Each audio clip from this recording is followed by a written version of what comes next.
Well, mail-in voting is obviously a topic of national conversation. Here in Polk County, mail-in voting increased compared to the last two primary elections. The Polk County Elections Office reported an increase of 67.2% in voting by mail compared with the 2016 primary election. Mail-in ballots for last week's election showed an increase of 40.9% over the volume in the 2018 primary contest. These figures include ballots requested by mail but dropped off in person at one of the Polk County Department's offices. Election staff did not detect a significant increase in those delivered by voters rather than mailed. Polk County voters submitted 62,915 ballots by mail for last week's election, according to the Supervisor of Elections office.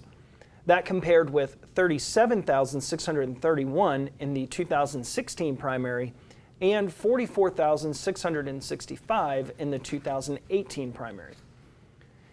87 mail-in ballots were rejected for lacking a signature, and another 169 were rejected because the signatures were determined not to match those on file with the office. That represents a rejection rate of 0.4%. 371 ballots were received too late to be counted. The Supervisor of Elections office hasn't tracked such uncounted ballots in previous years, but did so for this election due to recent reports about delays in mail delivery. The percentage of voters requesting mail ballots is expected to reach record levels for the November 3rd general election. The deadline to request a vote by mail ballot is October 24th. Voting is so important that, to me, if voting by mail is the only way that you will get your voice heard, then it's an absolute good thing to go ahead and take advantage of that. Right. And it's important, first of all, you know, we see from this primary election, first of all, if you're getting mail-in ballots, make sure that you've signed up for it in time. So the deadline here is October 24th. Second of all, get it mailed out. Fill it out and get it mailed in time. You don't want to wait until the day before the election to put that ballot in the mail. Right, because it won't get there. Because it's not going to get there in time. Mail service has slowed down substantially. It used to be you would get something somewhere in 2 days. Now it's taking 5 to 7 business days.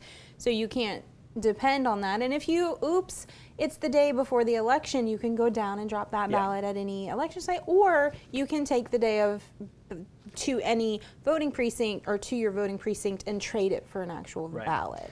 And then the third thing, obviously, so not only do you want to make sure that it's mailed in time, but you also want to make sure that all your T's are crossed and your I's are dotted.